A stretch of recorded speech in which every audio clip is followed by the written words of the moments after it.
Welcome to అనుజనాగండి. ఈరోజు మనము గోరుచిక్కుడుకాయలు మాటోడు ఎలా చేసుకోవాలో చూద్దాము. కొన్ని ప్రాంతాల్లో ఇది మాటవాడినని కూడా అంటారండి. ఇలా గోరుచిక్కుడులంతాను కడిగేసుకుని తేమ లేకుండా ఆరబెట్టుకున్నాను. తర్వాత దీన్ని ఇప్పుడు నేను ఈ సైడ్లలో చూడండి, పైన మొదల్లో మరి కొనాలో ఇలా అంతాను తుంచుకున్నాను. చిన్న చిన్నగా కట్ చేసేసుకొని దీన్ని తరుక్కుందామండి సన్నగా. మనం ఇప్పుడు చూడండి ఇలా సన్నగా తరిగేసుకున్నాను నేను.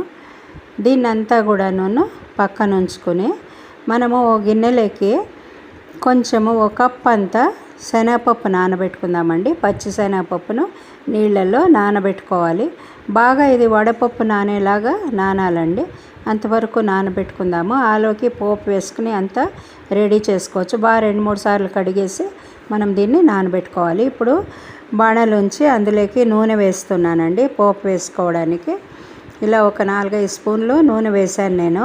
ఎందుకంటే ఇది నూనె బాగా ఎక్కువ వేసినప్పుడే టేస్ట్ కూడా బాగుంటుంది, బాగా ఉడుకుతుందండి, అందుకని. సో దీంట్లోకి ఇప్పుడు పోపు దినుసులన్నీ వేసేస్తున్నాను. ఆవాలు, జీలకర్ర, మినపప్పు, శనగపప్పు వేశాను. ఇవి కొద్దిగా వేగినాక మనము పసుపు వేద్దాము. పసుపు వేసి తర్వాత ఎండుమిర్చి, కరివేపాకు కూడా వేసేసుకోవాలి. ఇవి రెండు కూడా వేసుకుని ఇవన్నీ వేగినాక మనము ఈ తరుక్కున్న ముక్కలన్నీ ఇందులోకి వేసేసేయాలండి. ఇంగు వేస్తున్నాను. ఇంగు కొద్దిగా వేసినాను. ఇది ఆప్షన్ అండి, ఇంగు వేస్తే బాగుంటుందని వేసాను నేను. ఇంకా తర్వాత ఈ ముక్కలు వేసేస్తున్నానండి. మీరు కావాలంటే దీన్ని సపరేట్గా కూడా ఉడికించుకుని నీళ్ళంతా వంచి చేసుకోవచ్చు.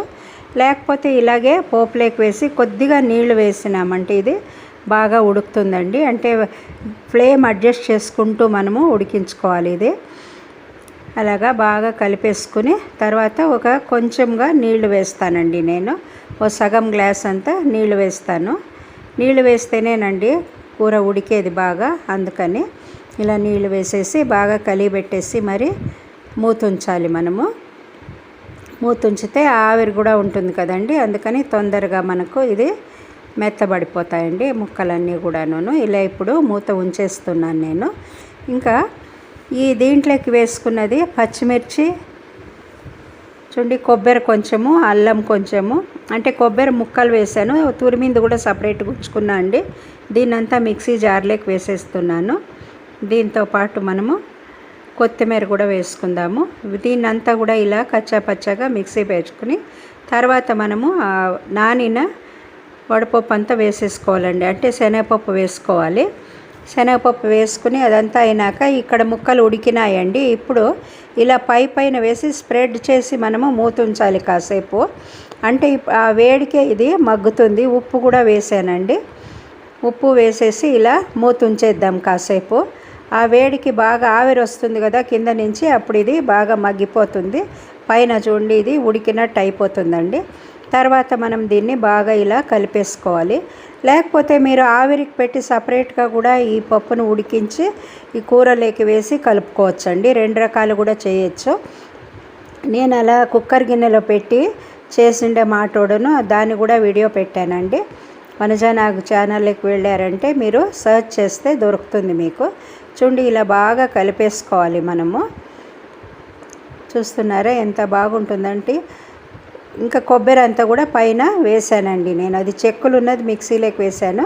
మామూలు తురుముకున్న దాన్ని ఇందులోకి వేసేసి కలిపేసానండి. ఇప్పుడు మన కూర రెడీ అయిపోయిందండి. చాలా బాగుంది చూడండి. చేతికి కూడా మనము ఇలా నొక్కినామంటే చేతికి మెత్తుకోకుండా ఉంది అంటే అప్పుడు కూర బాగా ఉడికిపోయినట్టండి. దీన్నంతాను ఒక వేరే గిన్నెలోకి వేసేస్తానండి. మీరందరూ కూడా చేసి చూడండి, ఎలా వచ్చిందో కామెంట్లో పెట్టండి. లైక్ చేయండి, షేర్ చేయండి. కొత్త వాళ్ళు అయితే సబ్స్క్రైబ్ చేయడం మర్చిపోకండి. చూడండి ఎంత బాగా కనపడతా ఉంది కదా మన కూర. సో చాలా ఇష్టపడతారండి. ఈవినింగ్ స్నాక్స్ లాగా కూడా తినేసేయచ్చు దీన్ని. ఇప్పుడు వేరే గిన్నెలోకి మార్చినాను. చూస్తున్నారా ఎంత బాగుందో. Thanks for watching my video అండి. Thank you very much.